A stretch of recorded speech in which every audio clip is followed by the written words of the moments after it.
Hey, it's Alan, and I just wanted to let you know that you can now listen to the ongoing history of new music early and ad-free on Amazon Music, included with Prime. Hey, before we start the show today, I want to tell you about something brand new we're launching with our friends at Apple Podcasts called The Ongoing History of New Music Unlimited.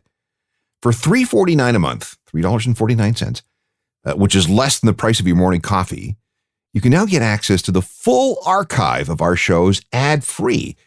Plus, you'll get brand new episodes 2 days early and special bonus episodes. It's Ongoing History Unlimited, and it's available right now, only on Apple Podcasts. When someone in your band decides to leave, or gets fired, or, heaven forbid, dies, you have a problem. This is an issue if any member leaves, but if we're talking about your singer, that's a hurt on an entirely different level. Your front person is an integral part of your sound. It's the voice of your music. And there is nothing more important to your music than its voice. Oh, and it gets worse, too. Your front person often provides the central image for your band. That person is the one out front. That person takes center stage live. That person is the one the camera follows in a video. That person is the one photographers focus on.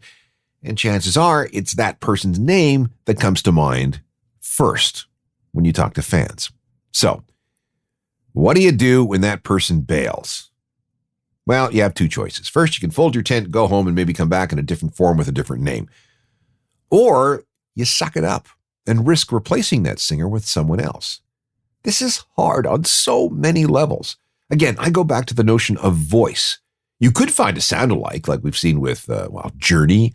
There was that period of time with Judas Priest and perhaps Queen. But fans know that you've just plugged that hole with a reasonable facsimile at best or an out-and-out fake at worst. Instead, it's probably best to focus on skills and chemistry. So maybe the new person does sound a little bit like the old one, but maybe they also bring something new to the table, some intangible talent that not only dresses the wound, but makes the body as a whole stronger. That's really hard, but it can be done. And here are 18 examples of bands who have done just that. This is the Ongoing History of New Music podcast with Alan Cross. Welcome again, I'm Alan Cross, and this episode addresses the tricky and dangerous task of replacing the lead singer in a successful band.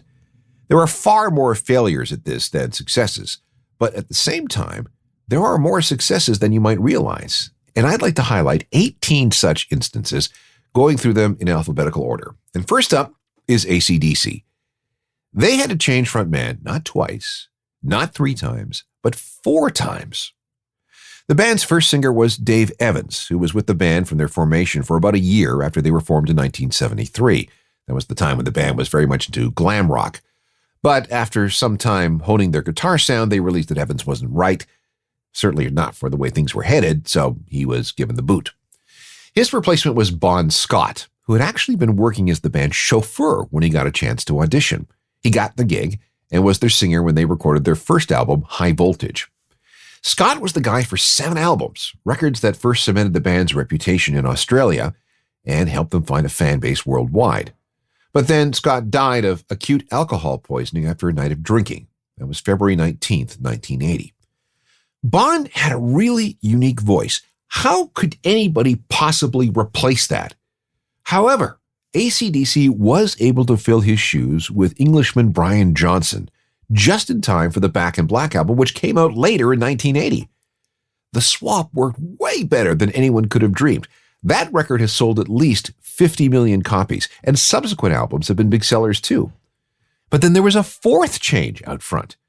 When Brian Johnson started having serious trouble with his ears in 2016, Axl Rose of Guns N' Roses was brought in to sing for about 24 shows.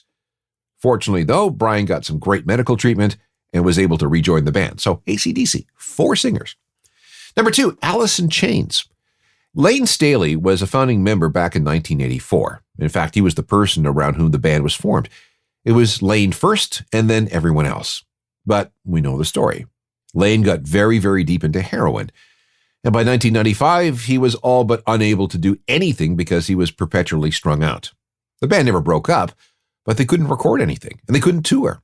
And then, on April 19th, 2002, Lane was found dead in his Seattle condo. He'd been holed up there for about a month doing drugs. No one had seen or heard from him for 2 weeks before he died, and when they broke down the door, they found his body still with a syringe in its arm. Alice in Chains was in limbo for the next 3 years. But then drummer Sean Kinney came up with the idea of the band reuniting for a benefit in aid of all those who suffered in the 2004 South Asian tsunami. A few people, including Maynard James Keenan, subbed in for that gig on vocals. But when it was all done, the remaining Alice in Chains members decided that they wanted to tour again. And to do that, they needed a new singer. After a few more gigs, they settled on William Duvall of an LA band called Comes with the Fall. Not only could he sing in a voice that blended in very well with that of guitarist Jerry Cantrell, very important thing, but he was also a pretty fair guitar player. Jerry had known him for half a decade, so he was comfortable with William. An offer was made, and despite a brief moment where the group thought they might have to change their name in deference to Lane, they've carried on with it, and with William Duvall out front. There have been 3 Alice in Chains albums with him, and considering everything, they've done all right. This is from the Black Gives Way to Blue album in 2009.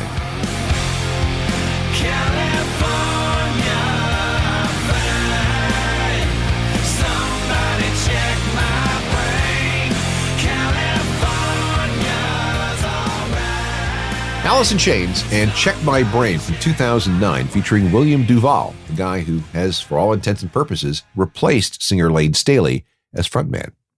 Band number 3, Black Flag. When the Flag was first formed in 1976, the singer was co-founder Keith Morris. He was the guy out front as the band established themselves as one of the forces of hardcore punk.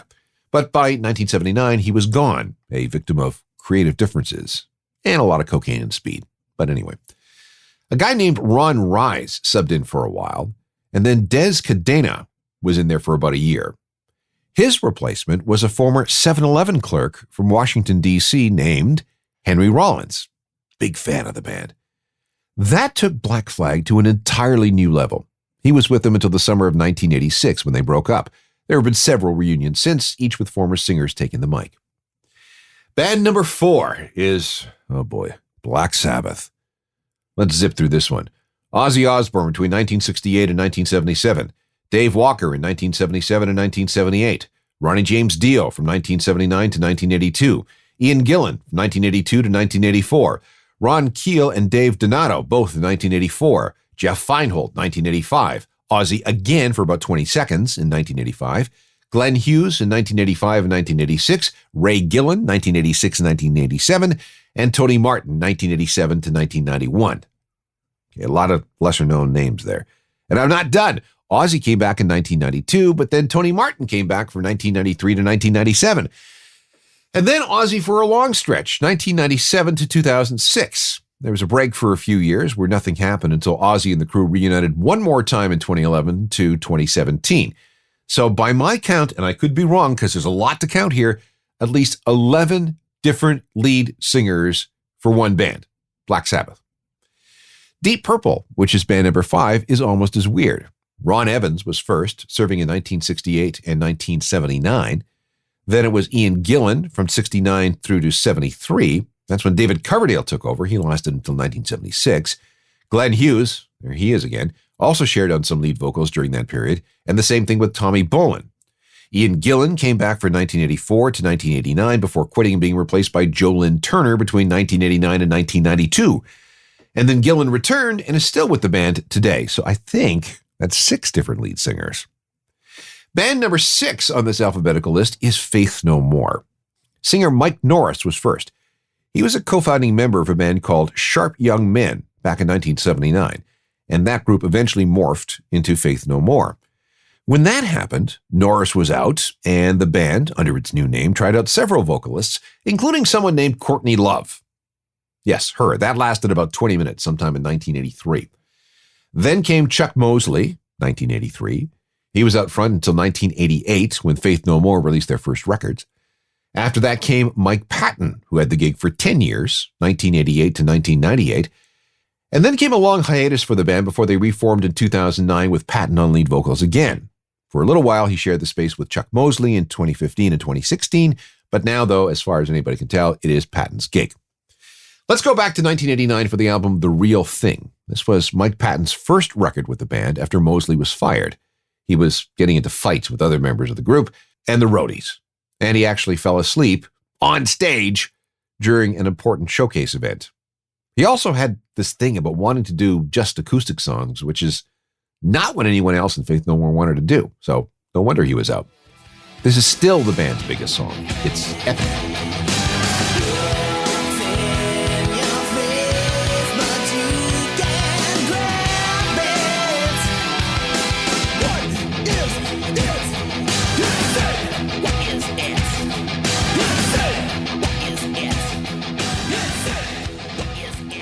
Let's keep going with bands who survived changes of lead singers. This is band number 7 on our alphabetical list. Genesis started in 1967 with Peter Gabriel as their singer, but his departure in 1975 nearly killed the band. After holding dozens of auditions, 40 maybe, the group settled on drummer Phil Collins. And, that worked out okay, didn't it? But there was one more lead singer change for Genesis. That was a guy named Ray Wilson. He was the front person between 1996 and 2000 when Phil Collins was way too busy with his solo career. Now the story of I, Mother Earth. Jag and Christian Tanner met a guy named Edwin Gazel at their shared rehearsal space back in 1990. That resulted in the formation of I, Mother Earth, and they were so hot right from the beginning that they became the object of a bidding war between several record labels. Edwin was the lead singer until 1997, when he announced very publicly that he was going solo. It was a friendly enough split, with Edwin finishing out the group's touring commitments that summer. The following year, the group held auditions. Hundreds of demos were sent in, including one from a Newfoundlander named Brian Byrne. And his tape was immediately thrown out. But then a mutual friend said, "Guys, you should really look at this guy." So Brian got a second look, and he got the gig. Brian was the I, Mother Earth singer from 1998 through to 2003, appearing on a couple of albums. And then came a long hiatus where no one did anything until 2012, when there was a reunion. Brian returned as singer for 3 more years before Edwin was invited back in 2016. Today, everyone gets along, with Brian occasionally sharing the stage with Edwin when the band plays live. Let's go back to 1993 to I, Mother Earth's debut album, which was called Dig. Edwin is your singer, and when you listen to this, you realize why the band was the subject of a bidding war. This is not quite Sonic.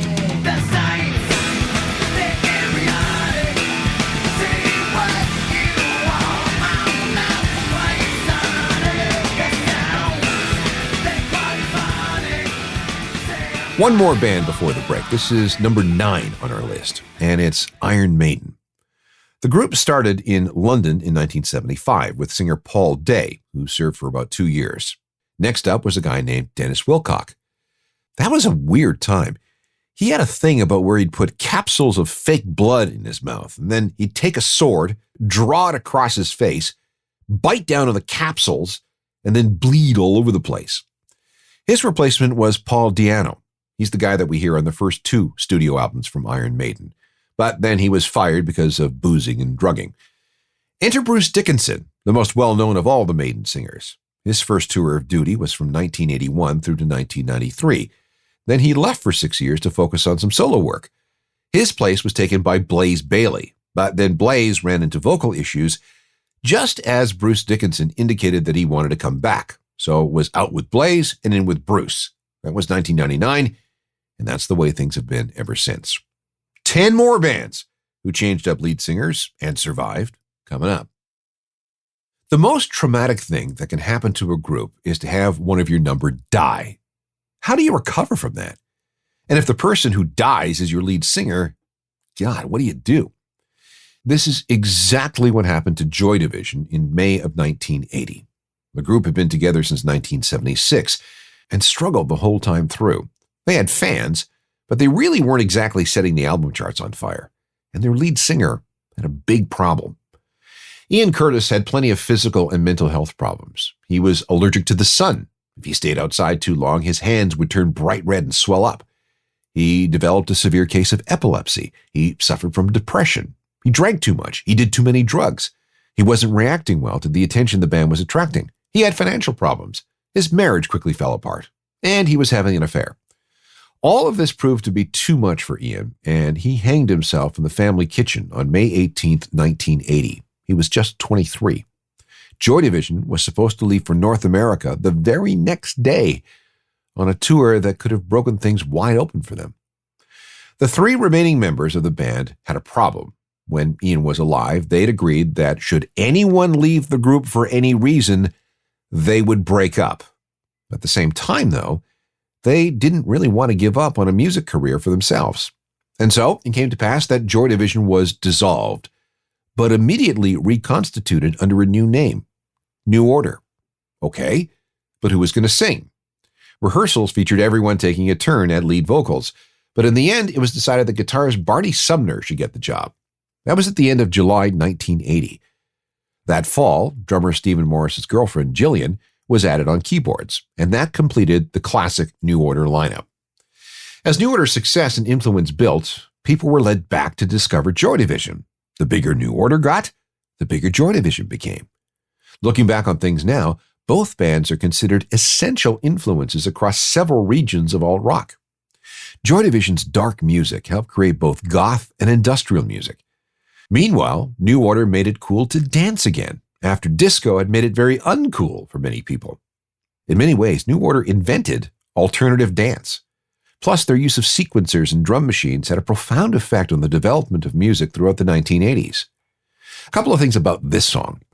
It came out when drummer Stephen Morris was messing around with an Oberheim drum machine.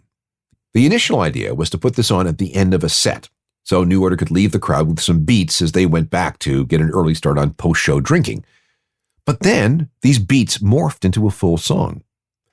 There is a mistake in the final version. Gillian Gilbert missed programming in one note with the melody, resulting in it being out of time with the rhythm track.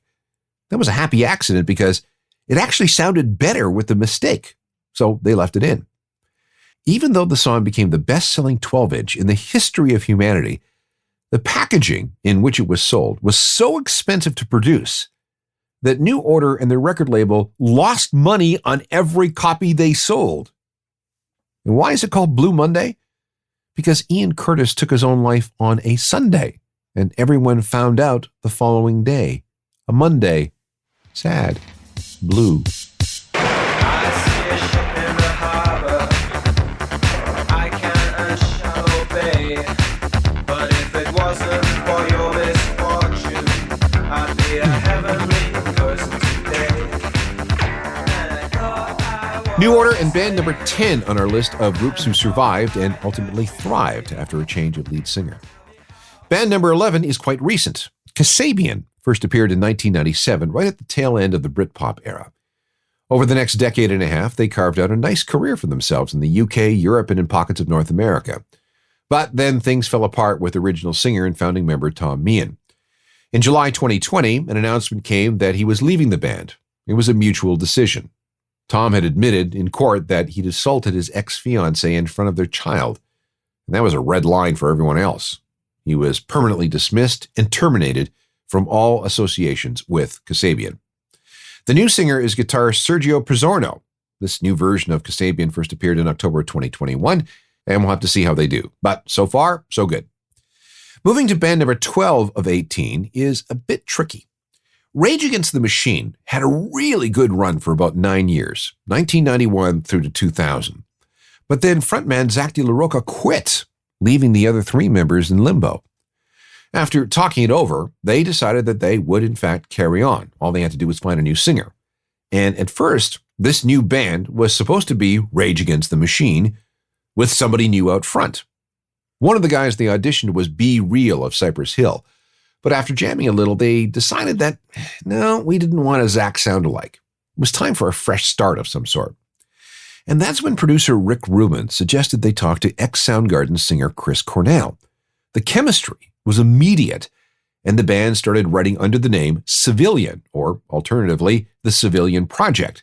But then they found out that another group was using that name, so they opted for Audioslave. This group was essentially Rage with a different singer. And everyone was pretty happy with the results over the next 6 years, starting with their very first single in 2002.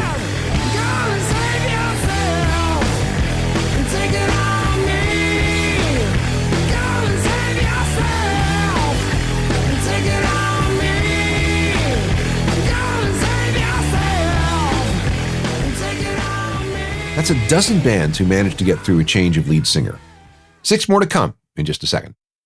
We're going through 18 bands who somehow managed to dodge bullets by successfully segueing from one lead singer to another, even multiple times.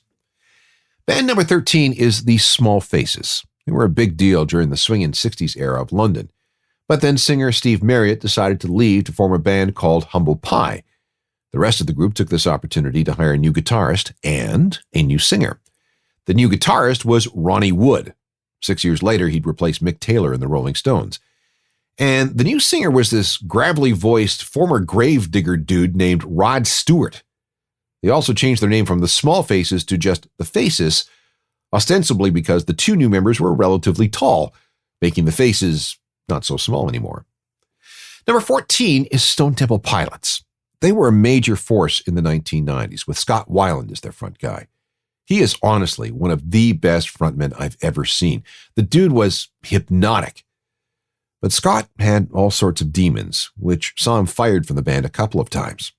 The first time, the remaining pilots regrouped under the name Talk Show with a singer named David Coots.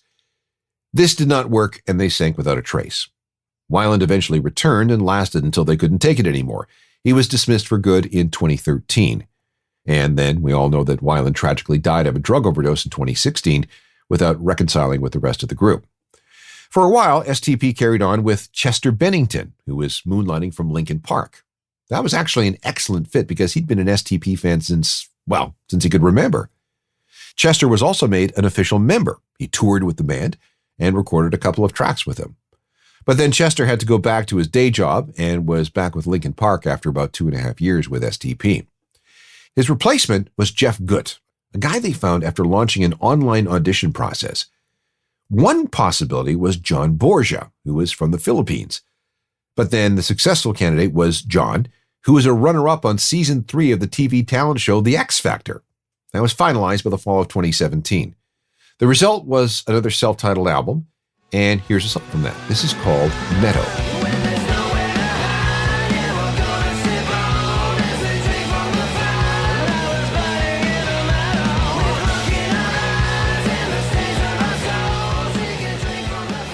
Stone Temple Pilots with their current lead singer, Jeff Gutt. Let's go a few more changes of lead singer. At number 15 on this alphabetical list is Styx.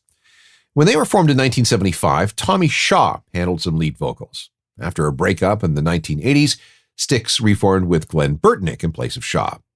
For the next reunion in the 1990s, Shaw came back. But then the big one, the replacement for Dennis DeYoung, another lead voice, and that was with Canadian Larry Gowan. And that's where we are today. Sublime is band number 16. This was another group who had to deal with the death of their lead singer. Bradley Nowell died of a heroin overdose in a San Francisco motel room on May 25, 1996. That was just weeks before their self-titled third album was scheduled to be released. That record ended up being huge. It was a multi-million seller, and it showed Sublime's long-term potential. But without Nowell, that was that, and they broke up forever. Just like Nirvana, just like Joy Division, the other 2 guys had no interest in continuing with the name Sublime. Well, for a while. After raiding the vaults for material recorded while Bradley was still alive, there was a reunion in 2009 featuring a singer named Rome Ramirez. But then Noel's widow stepped in, launching a trademark challenge over the use of the name Sublime. And so, to dodge the lawyers, the group was officially dubbed Sublime with Rome. That was enough to make the lawyers go away. They played around the world with most of their set consisting of old Sublime songs. Nothing anyone could do about that. Then there was an EP in 2011 entitled Yours Truly, a full album in 2015 called Sirens, and then 2019 they released an album called Blessings, and from that is a song called Wicked Heart. Bless your wicked heart. I know you mean no harm, baby. Bless your wicked heart. Wanna love you from afar, baby. Bless your wicked heart. Band number 17 on this list of groups who have changed lead singers is 3 Days Grace. They were one of the most successful hard rock bands of the early 2000s anywhere in the world. Huge not just at home in Canada, but even more so in the US. The first hint that something was not going well came in 2005 when singer Adam Gonthier had to check himself in for rehab after developing an addiction to OxyContin. He recovered well from that and used his experience to write additional songs. And for the next couple of albums, things seemed just fine. But then on January 13th, 2013, a sudden announcement. Adam was gone, out of the band. He explained it by saying that he'd had enough and wanted to try something else. After scrambling for a replacement, 3 Days Grace had a ton of tour commitments coming up, and they didn't want to bail on those. A new singer was named, Matt Waste, the brother of bass player Brad Waste, and formerly of the band My Darkest Days. That arrangement has turned out brilliantly, and 3 Days Grace really hasn't missed a step. In fact, things got even better. And get this, they have more number one hits on the Billboard mainstream rock songs chart than anyone else. They beat out Van Halen for that honor. Told you they were successful. This is a song that broke that Van Halen record.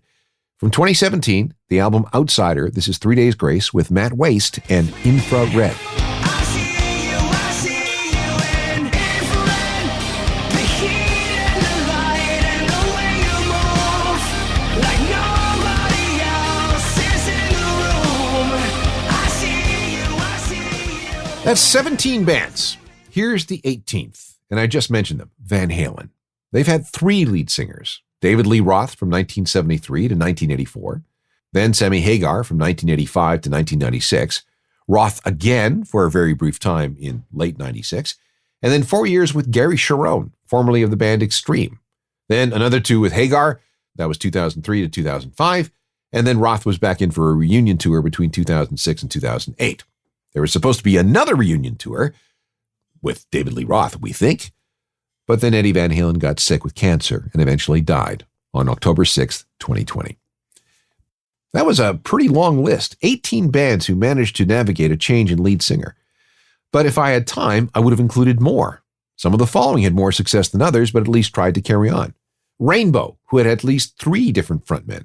The Moody Blues, Anthrax, Dream Theater, Napalm Death, Cannibal Corpse, Iced Earth, Dropkick Murphys, Gallows, The Stranglers, Ultravox, King Crimson, Marillion, Bad Company, In Excess, Teenage Head, and back when we started, I mentioned Judas Priest and Journey.